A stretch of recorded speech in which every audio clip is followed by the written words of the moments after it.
Psalms 104:15 says that alcohol gladdens the human heart. Proverbs 23:31 says, however, we must treat alcohol with caution, as in the end it might bite us like a snake.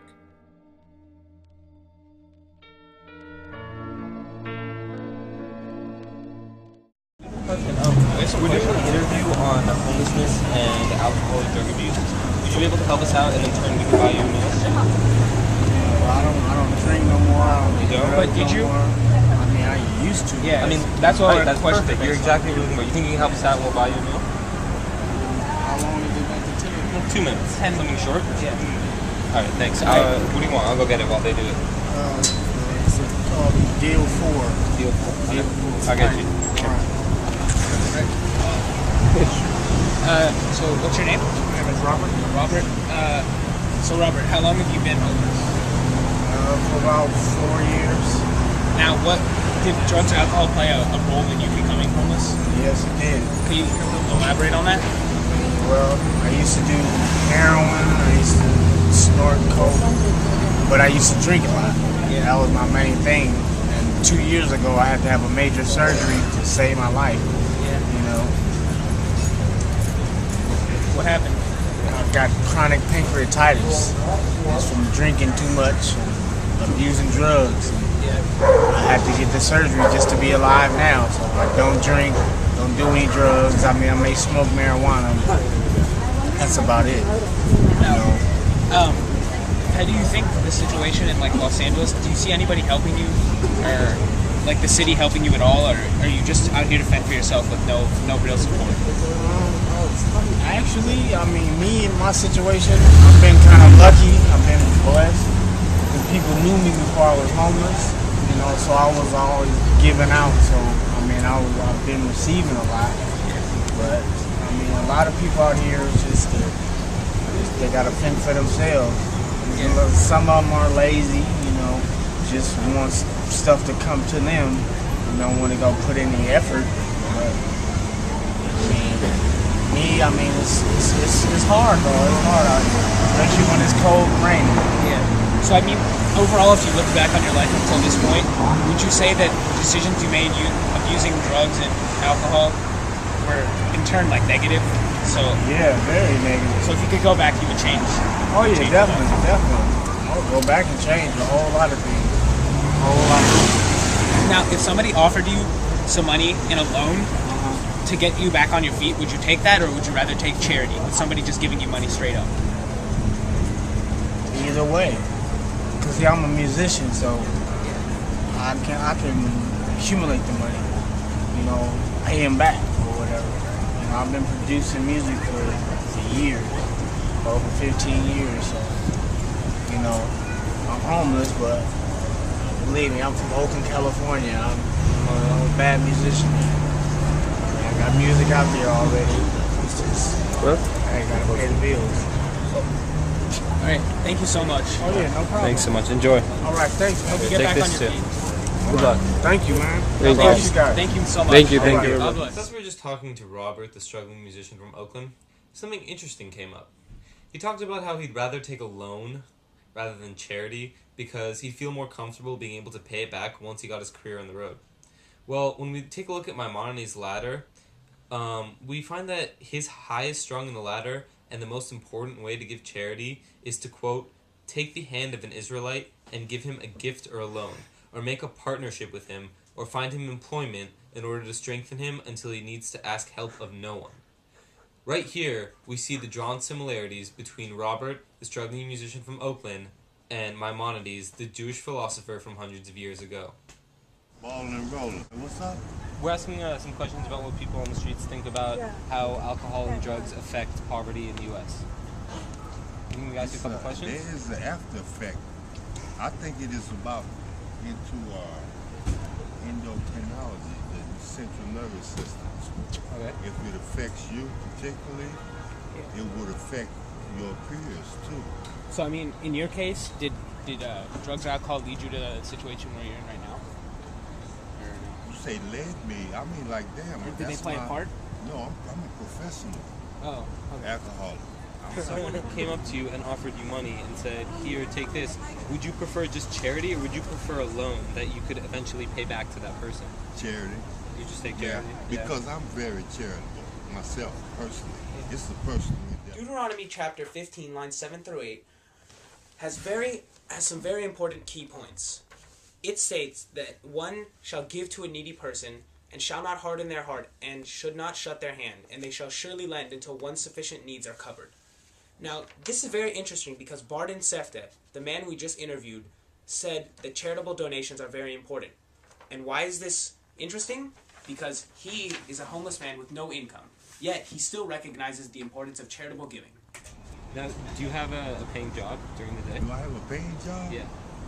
If you pay, give me some, you got some money on Yeah, your well, money? you want to get some meal? You want That's some a paying meal? job. So you have a paying Right, job. right? Yeah. Yeah, I tell you. No, I don't need no, what you say, what? You want like a meal or something? No. I'm saying, I got a meal, I got a gang of meals up in here. I got about five-course meal up in this bag. So you It's don't. been there since 5 o'clock. I said 5 o'clock. Come over there. Thank you. Thanks a lot, I have a man. question. Where, in the next couple hours, where are you going to spend that money? In the next couple hours? Yeah. Be honest. I don't know. You don't know? Nope. If you had to make If a I- guess. Probably dental. Are you currently homeless? No, I'm not. No, I'm not homeless. How do you feel about drugs and alcohol and how they could affect someone's life, as far as getting a job, being successful, and being able to hold their own? And how it's personally affected you? Well, I haven't been affected by drugs and alcohol in a negative way. Okay, simply because I chose to get addicted to drugs and alcohol. And I think one of the big problems with drugs today is that young people fail to listen to older people. In that, I'll give you an example. Richard Pryor got burnt up, literally, by freebasing cocaine. Okay? Cocaine started as a recreational drug. You just snort a little, snort a little. You knew that if you snorted it continuously over a period of time, you would get addicted. It would take 6 weeks to 8 weeks to get addicted to cocaine continuous use. Okay? If you snorted it. So then people tried freebasing. Well, now you can get addicted within a couple of weeks. Then they started with crack cocaine. I'm moving faster. Could you just give me a definition of freebasing? Freebasing is where you take a pipe, Yeah. you take the cocaine, it's not already pre-crystallized, and you put the cocaine in a pipe. Still in powdered form. Yeah, still powder form, and you're actually going to smoke the cocaine in a powdered form, but you're not going to mix it with any chemicals and crystallize the cocaine like a crack. Yeah. Now, crack cocaine, on the other hand, is where they crystallize it before they actually use it. Okay? Yeah. Now, it can get you addicted the first time. Okay? Now, people, the older people, I mean, my generation, have said time and time again, guys, you don't want to do this because you're going to get addicted. Why get addicted to something? Why hurt yourself? Why? But younger people found that crack cocaine, as well as freebasing, was a rebellious drug. It wasn't a drug used to have fun or to get high. Veterans Hospital in Wadsworth, you have the largest facility in the United States military on the West Coast for drug and alcohol abuse, psychological problems relative to war victims, and relative to drug and alcohol abuse, right here at Wadsworth, at the West LA Clinic. Now, they've got thousands of people over there with drug and alcohol problems. They all have shelter. They're given shelter because they have a drug and alcohol problem. Los Angeles County, if you have a drug and alcohol problem, you can get shelter. If you have a drug and alcohol problem, you can get food. If you have a drug and alcohol, the first thing they ask you, do you have a drug and alcohol problem? We have a drug program. We have an alcohol dependency program.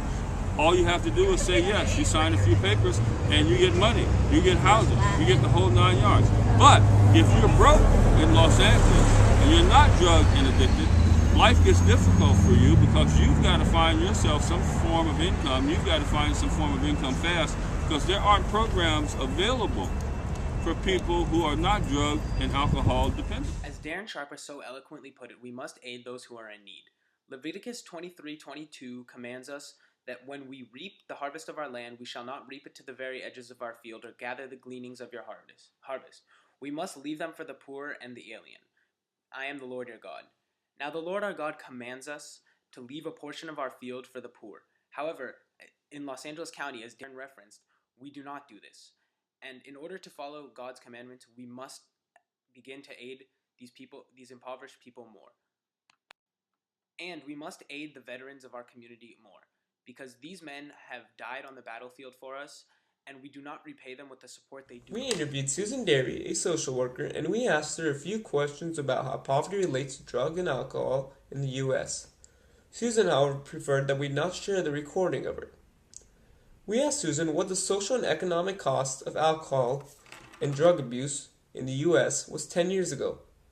She told us that in 1998, some departments spent over $184.6 billion, which was a 25% increase over the previous estimate, which was $148 billion in 1992.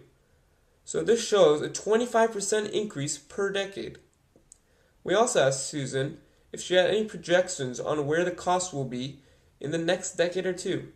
She told us that she believes the cost will go up at least 3 to 4% each year and will continue to do so for the next decade at least.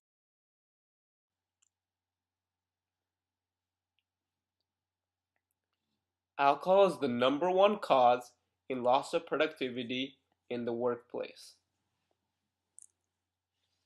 Apart from money spent on drinks, heavy drinkers may suffer other economic problems such as lower wages and lost employment opportunities, increased medical and legal expenses, and decreased eligibility for loans. In Italy, gross domestic product is lowered 4 to 5% because of alcohol consumption alone. In 2002, the U.S. government spent $174.9 billion on alcohol healthcare costs and $114 billion on drug healthcare costs.